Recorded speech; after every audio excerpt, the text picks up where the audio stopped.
یزید کا امام حسین سے کیا جھگڑا تھا؟ علمی جھگڑا تھا، کوئی مسلکی جھگڑا تھا، عقیدے کا جھگڑا تھا، فقہ کا جھگڑا تھا، قرآن کی تفسیر پر اختلاف تھا؟ کیا یزید امام حسین کو نواسہ مصطفیٰ نہیں مانتا تھا؟ کیا وہ جگر گوشہ فاطمۃ الزہرا نہیں جانتا تھا؟ امام حسین کو ولی اور امام نہیں مانتا تھا؟ اہل بیت کا شہنشاہ نہیں مانتا تھا؟ جب یزید یہ سب کچھ مانتا تھا، اختلاف کیا تھا؟ اختلاف فقط سن لیں ایک ہی تھا۔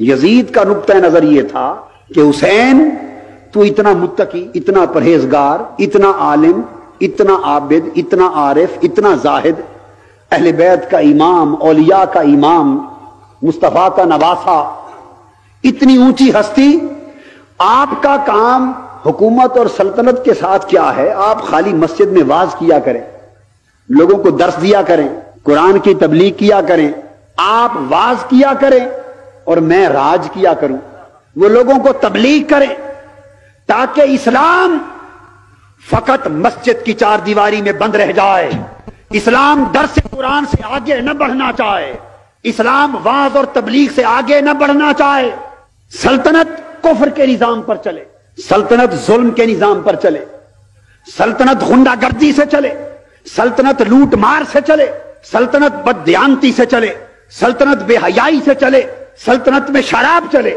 سلطنت میں زنا چلے، سلطنت میں جوا چلے، سلطنت میں ظلم چلے، سلطنت میں کفر چلے، سلطنت کافرانہ نظام پہ چلتی رہے اور حسین جیسے لوگ بھی زندہ رہیں، مگر یہ نظام حکومت کو چیلنج نہ کریں، نظام حکومت سے ٹکر نہ لیں، سیاست کے میدان میں قدم نہ رکھیں۔ حسین فقط مسجد میں لوگوں کو جمع کر کے قرآن کا واعظ دیتا رہے ساری زندگی، اور مسجد سے باہر پورے معاشرے میں یزید کی حکومت کے تحت کافرانہ نظام چلتا رہے، اور یہ امت دو حصوں میں بٹ جائے، مسجد کے اندر کوئی اور نظام چلے اور مسجد کے باہر کوئی اور نظام چلے۔ بس یزید کا یہ فکر تھا۔ امام حسین نے اس کو قبول کیا؟ امام حسین اگر قبول کرتے، معرکہ کربلا کبھی بپا نہ ہوتا۔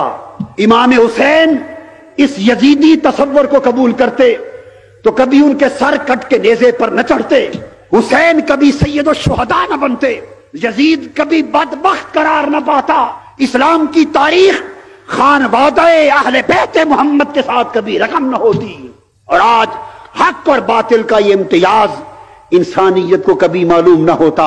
امام حسین نے یزیدی تصور کو رد کر دیا، فرمایا یزید میرے نانا فقط مسجد کے اندر بند رہنے والا دین لے کر تشریف نہیں لائے تھے، میرے نانا فقط واعظ اور تبلیغ والا دین نہیں لائے تھے۔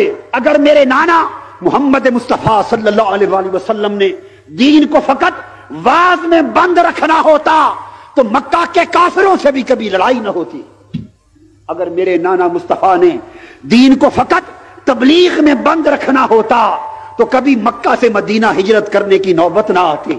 اگر میرے نانا نے دین کو فقط درس تک بند رکھنا ہوتا تو کبھی بدر کا معرکہ بپا نہ ہوتا، احد میں کبھی چہرہ مصطفیٰ زخمی نہ ہوتا، کبھی صحابہ کے تن بدن شہید نہ ہوتے، کبھی خندقیں نہ کھدتی، کبھی طائف کے بازاروں میں مصطفیٰ کے جسم لہو لہان نہ ہوتے، اور کبھی یہ خونی معرکے جو آقا دو جہاں کی پوری حیات مبارکہ میں وپا ہوتے رہے، یہ نہ ہوتے۔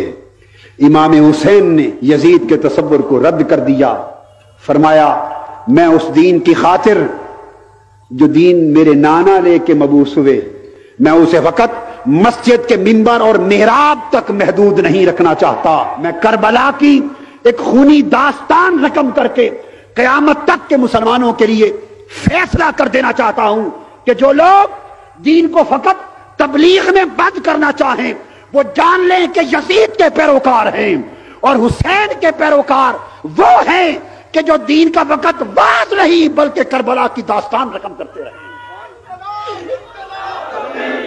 یزید اسلام کو فقط عقیدہ رکھنا چاہتا تھا، حسین اسلام کو عقیدے سے بڑھ کر نظام بنانا چاہتے تھے۔